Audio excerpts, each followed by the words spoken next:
Hello दोस्तों, आज के इस वीडियो में हम लोग देखने वाले हैं राष्ट्रपति के बारे में। राष्ट्रपति जो है दोस्तों, किसी भी एग्ज़ाम हो, चाहे स्टेट पीसीएस हो, एसआई हो, या फिर सीएचएसएल हो, ग्रुप डी हो, एमटीएस हो, जीडी हो, या अन्य भिन्न तरह लगभग हर एक एग्ज़ाम में जो है दोस्तों, राष्ट्रपति से कम एक क्वेश्चन तो रहता ही है। तो चलिए हम लोग देखते हैं। और राष्ट्रपति जो है एग्ज़ाम के साथ साथ एक व्यक्तिगत तरीके से भी जानना हम लोगों के लिए ज़रूरी होता है कि राष्ट्रपति हमारे लिए क्या है, राष्ट्रपति की योग्यता क्या है, राष्ट्रपति का निर्वाचन किस प्रकार होता है, राष्ट्रपति की अवधि क्या है, पदावधि क्या है, राष्ट्रपति का बनने के लिए एज क्या ज़रूरी होता है, राष्ट्रपति किस अनुच्छेद के अंतर्गत पढ़ते हैं हम लोग, ये सारी जानकारी आज हम लोग जानने वाले हैं। तो पहले हम लोग देख लेते हैं कि राष्ट्रपति को जो है किसके तहत पढ़ा जाता है। तो सबसे पहले हम लोग देखते हैं संघीय कार्यपालिका को। संघीय कार्यपालिका क्या होता है? तो राष्ट्रपति संघीय कार्यपालिका का जो है प्रमुख होता है। संघीय कार्यपालिका में राष्ट्रपति जो है या राष्ट्रपति, उपराष्ट्रपति, प्रधानमंत्री, मंत्रिमंडल आदि शामिल होते हैं संघीय कार्यपालिका में। भारत में जो है संसदीय शासन प्रणाली को अपनाए जाने के कारण जो है राष्ट्रपति कार्यपालिका का नाम मात्र का प्रमुख होता है, जबकि वास्तविक शक्ति जो है प्रधानमंत्री और उसके मंत्रिमंडल में निहित होती है। भारतीय संविधान के भाग 5 के अंतर्गत जो है अनुच्छेद 52 से 78 तक में संघीय कार्यपालिका का वर्णन किया गया है। कितने अनुच्छेद में? तो 52 से 78 तक संघीय कार्यपालिका का वर्णन किया गया है भाग 5 में। तो चलिए अब हम लोग सबसे पहले देखते हैं राष्ट्रपति को। इसके अगला वीडियो में जो है दोस्तों हम लोग प्रधानमंत्री को देखेंगे, उसके बाद मंत्रिमंडल को आदि अगले वीडियो में हम लोग देखेंगे। चलिए सबसे पहले शुरुआत करते हैं। राष्ट्रपति का जो है किस अनुच्छेद के तहत राष्ट्रपति के बारे में चर्चा किया गया है? भारत का जो है एक राष्ट्रपति होगा, ये अनुच्छेद 52 में कहा गया है। भारत का राष्ट्रपति जो है देश का प्रथम नागरिक होता है। देश का प्रथम नागरिक से तात्पर्य है दोस्तों कि जिस तरह से हमारे घर में जो सबसे एजेड आदमी होते हैं उसी को प्रथम नागरिक कहा जाता है, प्रथम व्यक्ति कहा जाता है। तो उसी तरह से पूरे देश में अगर प्रथम नागरिक पूछा जाए तो राष्ट्रपति हो जाएगा प्रथम नागरिक। जिस तरह से हमारे घर में दादा हो या दादी हो, जो सबसे एजेड होते हैं, उनका मान सर्वमान्य होता है, उसी तरह से राष्ट्रपति का मान जो है सर्वमान्य होता है। चलिए अब हम लोग आगे देखते हैं। अनुच्छेद 53 का 1 के अनुसार जो है संघ की कार्यपालिका शक्ति जो है राष्ट्रपति में ही निहित होती है और वह इसका प्रयोग जो है स्वयं या अपने अधीनस्थ अधिकारियों के द्वारा करता है। इसकी योग्यताएं क्या होती है? तो अब योग्यताएं हम लोग देखेंगे। राष्ट्रपति की योग्यताएं अनुच्छेद 58 में जो है राष्ट्रपति निर्वाचित होने के लिए योग्यताओं का विवरण किया गया है अनुच्छेद 58 में। तो क्या क्या विवरण दिया गया है अनुच्छेद 58 में? तो अनुच्छेद 58 में जो दिया गया है, सबसे पहले कि अगर कोई राष्ट्रपति बनना चाहे तो वो भारत का नागरिक होना अनिवार्य है। सबसे पहले यही है कि वह भारत का नागरिक हो। दूसरा, उनकी आयु जो है 35 वर्ष न्यूनतम हो। तीसरा, लोकसभा का सदस्य निर्वाचित होने की योग्यता रखता हो। लोकसभा का सदस्य निर्वाचित होने की योग्यता रखता हो का मतलब है कि लोकसभा का सदस्य बनने के लिए जो भी कार्य है, जो भी उनकी एबिलिटी है, या फिर जो भी उनकी सदस्यता हासिल करने की जो उनके योग्यता को फुलफिल करे लोकसभा का सदस्य होने का, वही ज़रूरी है राष्ट्रपति के लिए भी। चुनाव के समय जो है लाभ का पद धारण ना करता हो। चुनाव के समय लाभ का पद धारण ना करता हो का तात्पर्य है कोई उनको सरकारी लाभ ना मिलता हो। चलिए हम लोग अब निर्वाचन देखते हैं कि राष्ट्रपति का निर्वाचन किस तरह से होता है या किस प्रक्रिया के द्वारा होता है। अनुच्छेद 54 के अनुसार जो है एक निर्वाचन मंडल के सदस्यों द्वारा राष्ट्रपति का निर्वाचन किया जाता है। अनुच्छेद 54 के अनुसार राष्ट्रपति का जो है निर्वाचन मंडल के सदस्यों द्वारा राष्ट्रपति का निर्वाचन किया जाता है अनुच्छेद 54 के द्वारा। ये हम लोग याद कर लेंगे, अनुच्छेद 54 के द्वारा क्या किया जाता है? तो निर्वाचन मंडल के सदस्यों के द्वारा। किसके द्वारा? तो निर्वाचन मंडल के जो सदस्यों होते हैं उनके द्वारा राष्ट्रपति का निर्वाचन किया जाता है। निर्वाचन मंडल में लोकसभा जो है, राज्यसभा और राज्यों तथा यथाशक्ति संघ राज्यों की विधानसभाओं के निर्वाचित सदस्य शामिल होते हैं। अब हम लोग देखते हैं आगे अनुच्छेद 55 का 3। अनुच्छेद 55 का 3 के अनुसार जो है राष्ट्रपति का निर्वाचन अनुपातिक प्रतिनिधित्व के अनुसार एकल संक्रमणीय मत और गुप्त मतदान द्वारा होता है।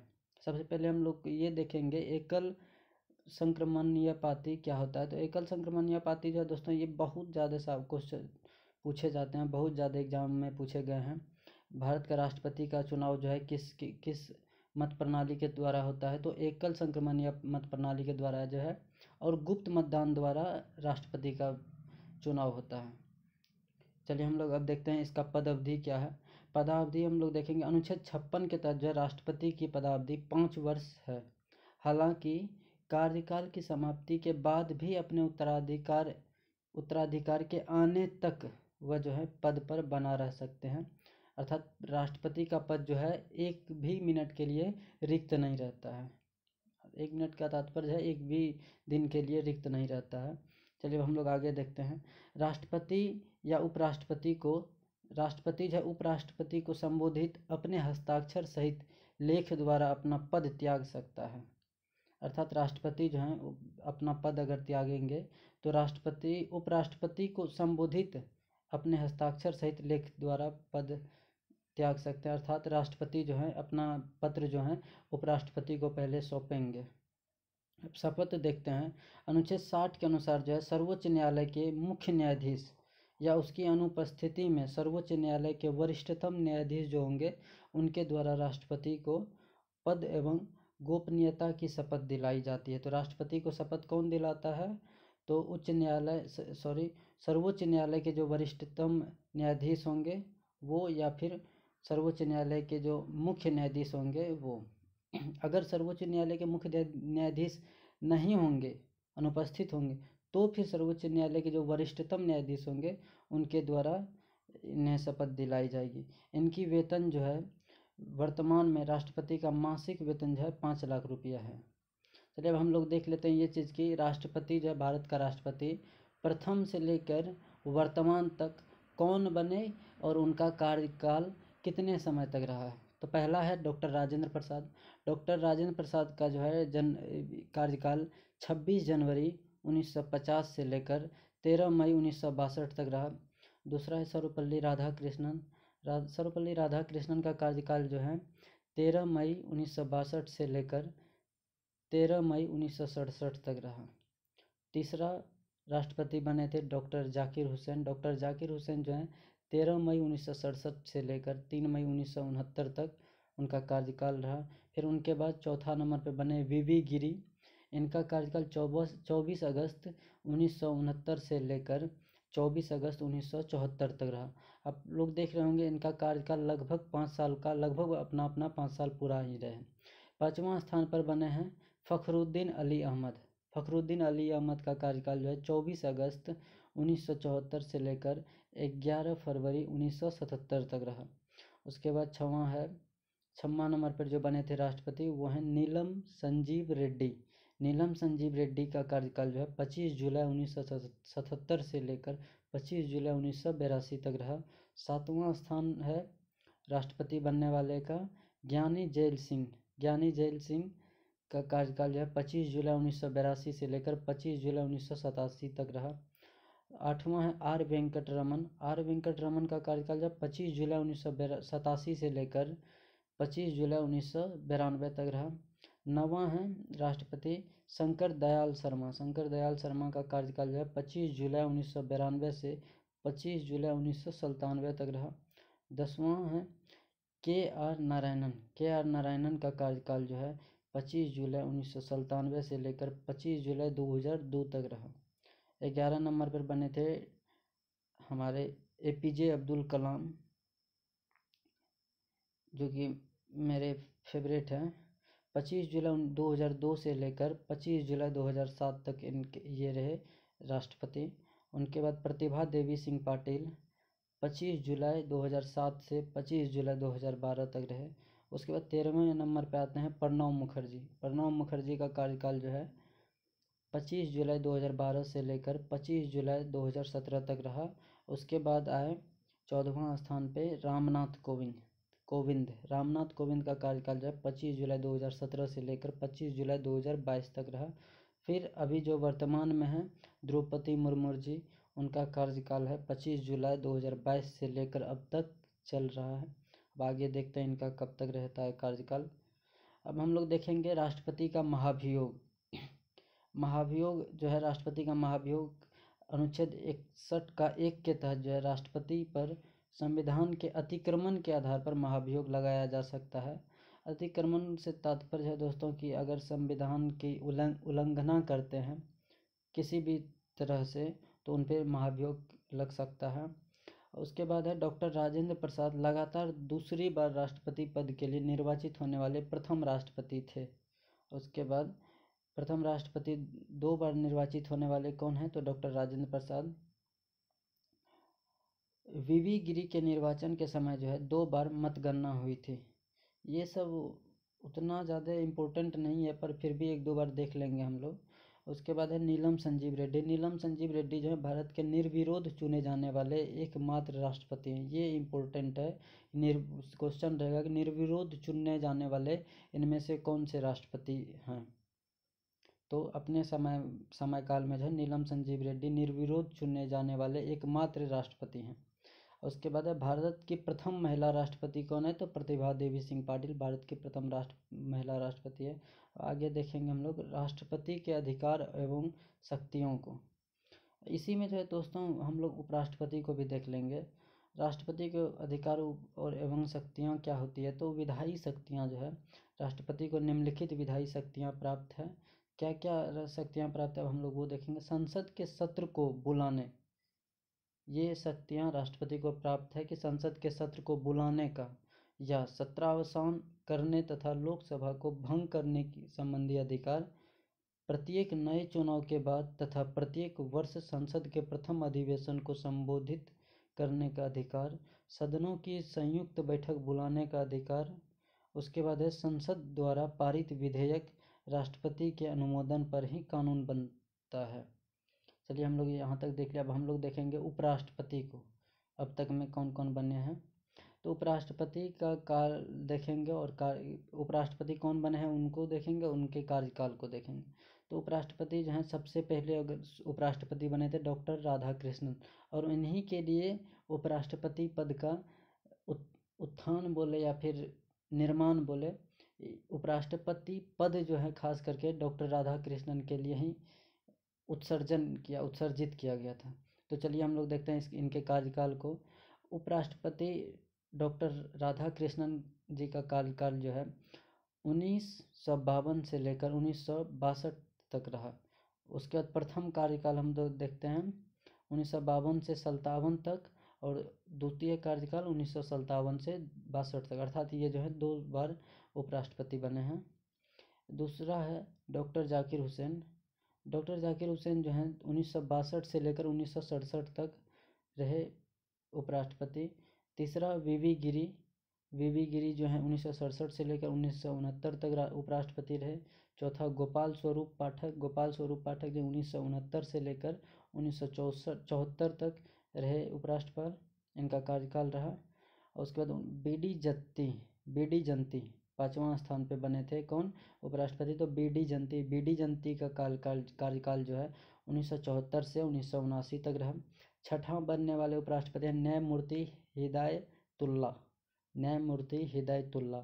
इनका कार्यकाल जो है 1979 से लेकर 1984 तक रहा।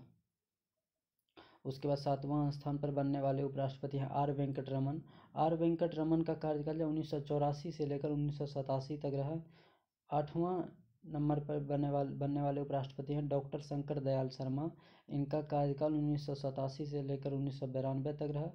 9वां नंबर पर बनने वाले उपराष्ट्रपति हैं के आर नारायणन। के आर नारायणन का कार्यकाल जो है 1992 से लेकर 1997 तक रहा। उसके बाद 10वां नंबर पर आते हैं कृष्णकांत का जो है कार्यकाल रहा 1997 से लेकर 2002 तक। उसके बाद 11वें स्थान पर बनने वाले उपराष्ट्रपति भैरव सिंह शेखावत। भैरव सिंह शेखावत का कार्यकाल जो है 2002 से 2007 तक रहा। उसके बाद 12वां स्थान पर बनने वाले हैं हामिद अंसारी। डॉक्टर हामिद अंसारी 2007 से लेकर 2017 तक क्रमानुसार रहा, अर्थात ये भी शायद 2 बार हाँ, ये भी 2 बार बने हैं। प्रथम कार्यकाल जो है 2007 से 12 तक एवं द्वितीय कार्यकाल 2012 से 17 तक रहा इनका।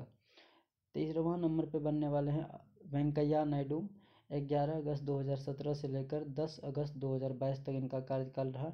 14वां स्थान पे बनने वाले हैं जगदीप धनखड़, और जगदीप धनखड़ अभी वर्तमान में है, अर्थात 11 अगस्त इन्होंने 11 अगस्त को शपथ ग्रहण किया था। उसके बाद जो है 2022 से 11 अगस्त 2022 से अभी तक वर्तमान तक चल रहे हैं।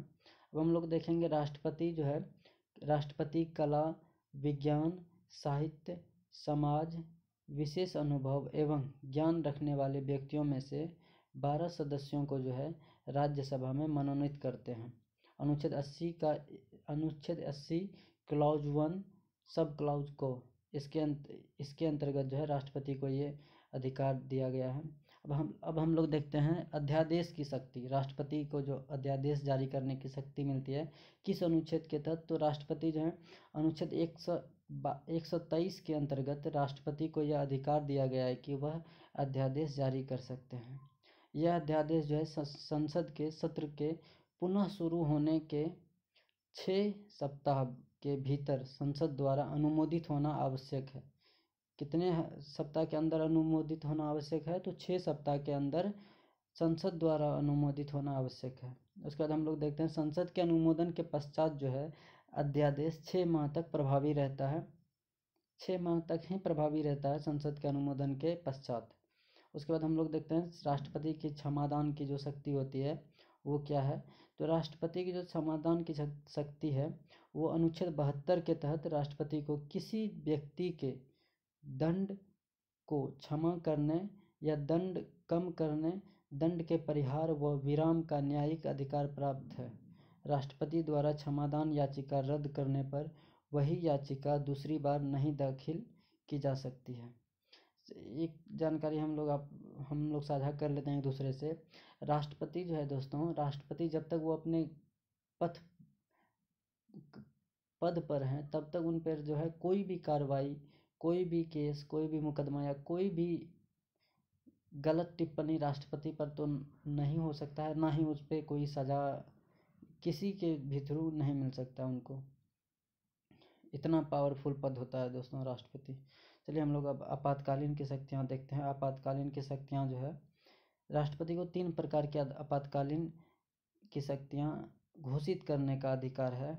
सबसे पहला आता है राष्ट्रीय आपात। राष्ट्रीय आपात कब लगाया जाता है, तो युद्ध या बाह्य आक्रमण या सशस्त्र विद्रोह की स्थिति जब आती है देश पर, तब जो है राष्ट्रीय आपातकाल लगाया जाता है। ये जो है अनुच्छेद 352 के तहत लगाया जाता है। अब क्वेश्चन पूछा जाता है राष्ट्रीय आपातकाल की चर्चा किस अनुच्छेद में है, तो राष्ट्रीय आपात की चर्चा जो है अनुच्छेद 352 के तहत लगाया जाता है।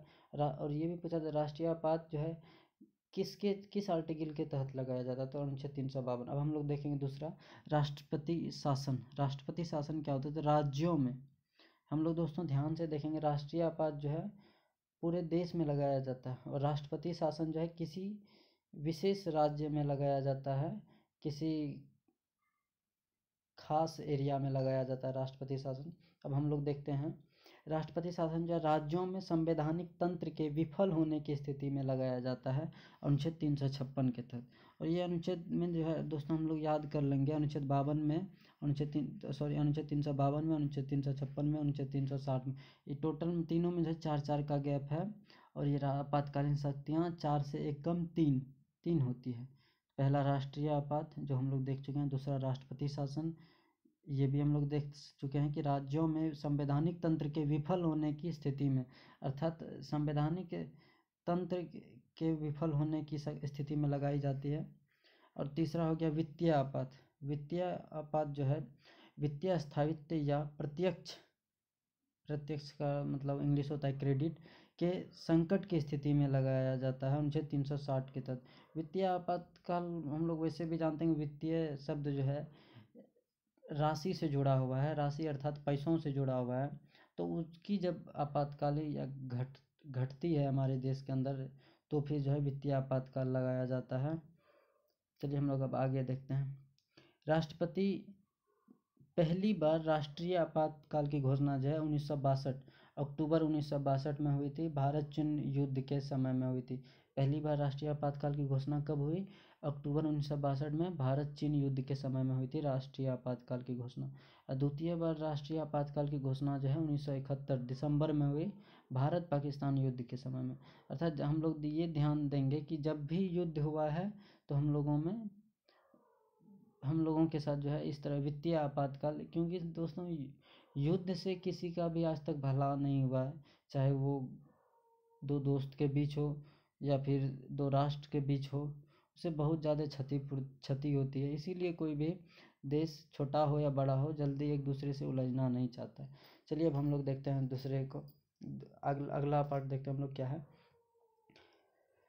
तीसरे राष्ट्रीय आपातकाल की घोषणा जो है जून 1975 में हुई थी। अब हम लोग देखेंगे परामर्श की शक्ति। परामर्श की शक्ति अर्थात राष्ट्रपति के परामर्श की शक्ति।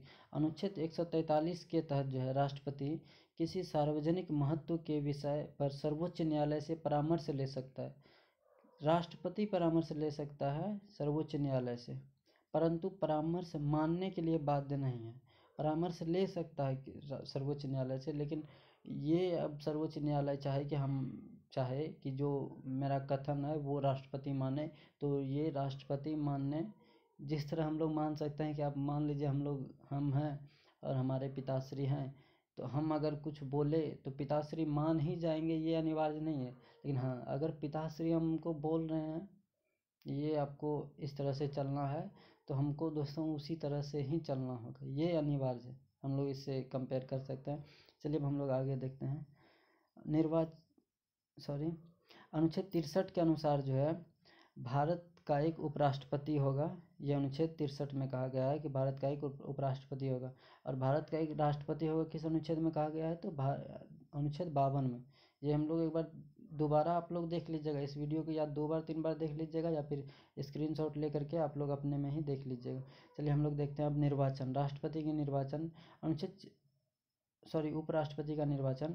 अनुच्छेद 66 के अनुसार जो है, अनुच्छेद 66 के अनुसार उपराष्ट्रपति को संसद के दोनों सदनों के निर्वाचित और मनोनीत सदस्यों के निर्वाचन मंडल द्वारा चुना जाता है। दोनों सदनों अनुच्छेद 66 के अनुसार जब उपराष्ट्रपति को संसद के दोनों सदनों के निर्वाचित और मनोनीत सदस्यों के द्वारा निर्वाचन मंडल द्वारा चुना जाता है। दोनों सदनों का तात्पर्य लोकसभा राज्यसभा के जो मनोनीत सदस्य हैं उनके द्वारा चुना जाता है। अब हम लोग देखते हैं उपराष्ट्रपति का योग्यताएं क्या होनी चाहिए उपराष्ट्रपति बनने के लिए। उपराष्ट्रपति पद के लिए जो है व्यक्ति को भारत का नागरिक होना चाहिए, उनका 35 वर्ष की आयु होना चाहिए, वह राज्यसभा का सदस्य बनने की योग्यता रखता हो तथा किसी लाभ के पद पर न हो। लगभग टोटल इसमें राष्ट्रपति जैसा ही है, बस इसमें एक अलग है, राज्यसभा का सदस्य बनने की योग्यता रखता हूँ, उसमें कुछ और। चलिए हम लोग पद अवधि देखते हैं दोस्तों, वीडियो बहुत लंबा होने जा रहा है। पदावधि क्या है? तो अनुच्छेद 67 के अनुसार जो है उपराष्ट्रपति की पदावधि सामान्यतः जो 5 वर्ष होती है। उपराष्ट्रपति की पदावधि सामान्यतः कितने वर्ष होते हैं? तो 5 वर्ष होती है अनुच्छेद 67 के अनुसार। और उसका नोट हम लोग देख लेते हैं। उपराष्ट्रपति जो है राज्यसभा का पदेन सभापति होता है। राज्यसभा का पदेन सभापति कौन होता है? तो उपराष्ट्रपति, परंतु वह जो है राज्यसभा का सदस्य नहीं होता है। चलिए दोस्तों, अब आप लोग एक बार हम टाइम दे देते हैं स्क्रीनशॉट ले लेने का, पूरा वीडियो का पूरा जितना भी है। ये क्या हो रहा है दोस्तों? चलिए हम लोग पहले इसी का ले लीजिए, उसके बाद जो है हम लोग इसका देख लेते हैं। चलिए तब यहीं वीडियो हम अपना समाप्त करते हैं दोस्तों। अगर आप लोगों को अच्छा लगा हो तो आप अपने मन मुताबिक जो जैसा करना हो कीजिएगा। धन्यवाद दोस्तों, आगे फिर मिलेंगे हम लोग।